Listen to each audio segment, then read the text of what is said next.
Bom dia, tudo bom com vocês? Nós vamos hoje passar uma revisão da lição 12, uma rápida revisão. Princípios bíblicos sobre finança, foi o que nós conversamos essa semana.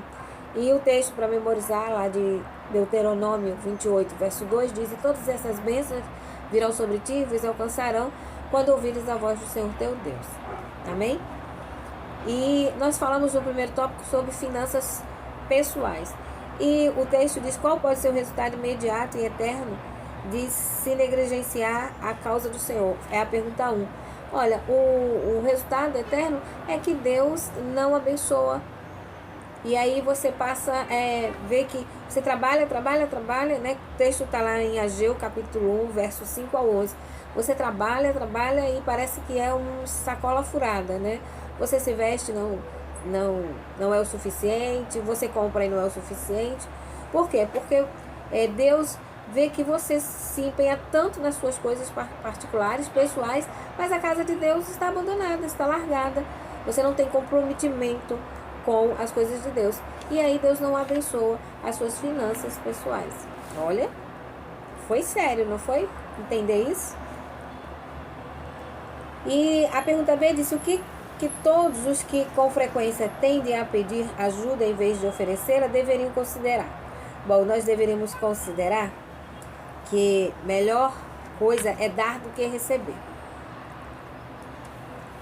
Na segunda-feira a gente estudou sobre promessas condicionais. O que são promessas condicionais? São promessas que você só recebe sob uma condição, né? O que Deus deseja para o seu povo? É a pergunta, né? Deseja que o povo ouça a sua voz, né? E guarde os seus mandamentos. E entre esses mandamentos, que vai derramar bênção sobre cada um, né? É que nós também obedeçamos a ordem de ser dizimista, de ser ofertante, né? De cuidar da causa do Senhor. Essa palavra vem a todo crente: preparai o caminho do Senhor, endireitai no ermo uma vereda ao nosso Deus. Seja econômico ou ao gastar recursos consigo mesmo. O primeiro passo do altruísmo é geralmente o mais difícil, mas comece sem demora. Ou seja, em vez de você gastar dinheiro com você desnecessariamente, vem para a causa do Senhor, para as obras altruístas, para aquelas que levam alimento, remédio, vestuário, saúde ao seu semelhante. Deus se agrada muito disso, né? E as promessas de bênção para nossas vidas são condicionais.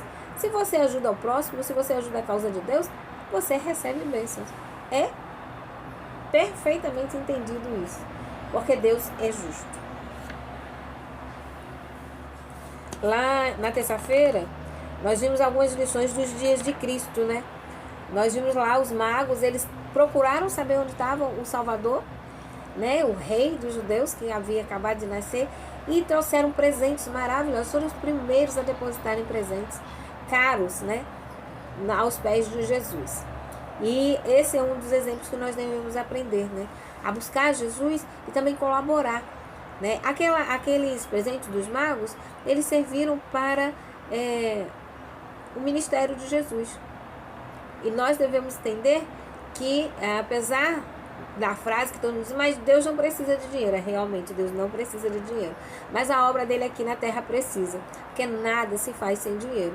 E a obra de Deus, ela precisa que aquele que tem, né, muito, possa colaborar com muito. Aquele que tem pouco, dentro da sua possibilidade, também colabore. Não deixe, não negligencie colaborar com a obra de Deus, com a causa de Deus.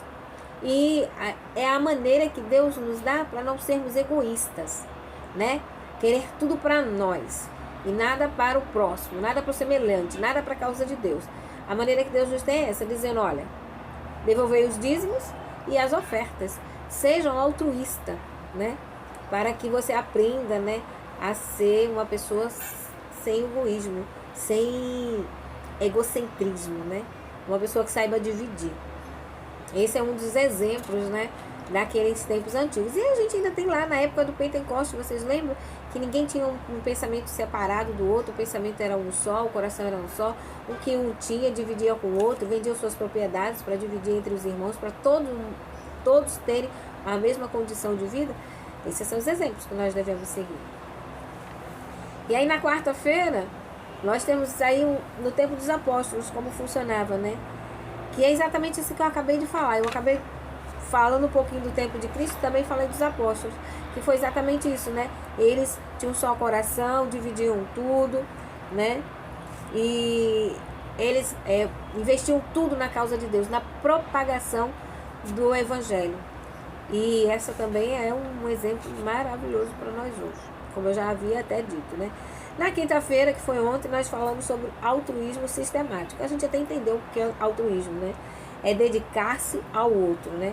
E vimos quem usou esse termo, quem foi o criador desse termo, né? Que foi Auguste Comte, né? E esse termo também é usado para designar solidariedade, né? E parece muito com o amor ao próximo que a gente usa como evangélico, não é isso? Então, altruísmo é dedicar-se ao outro. E sistemático é o que segue uma constância, um contínuo, uma persistência, né? E a gente também pode chamar de organizado. Então, nós devemos ajudar ao outro, nos dedicar a outros e de maneira organizada, sistemática, constante. Foi o que nós aprendemos na quinta-feira, né? Que Deus nos abençoe, que nós possamos aprender, né, cada dia mais a nos organizar sistematicamente para poder ajudar ao próximo e à causa do Senhor. Amém? Coloque suas finanças pessoais em dia e seja um organizado cooperador da causa de Deus e um organizado irmão de coração daqueles que estão necessitados. Amém? Que Deus abençoe e até a nossa próxima oportunidade de estar aqui junto, compartilhando a lição de Escola Sabatina. Na próxima semana vocês vão ter aqui outra irmã que vai estar dividindo com vocês o estudo da palavra. Amém? Fiquem na paz de Deus, um bom final de semana, um feliz sábado. É o que eu desejo a todos desde já. Amém? Orem por mim, estou orando por vocês. Compartilhe esse vídeo, deixe seu like, inscreva-se no canal. Seja bem-vindo.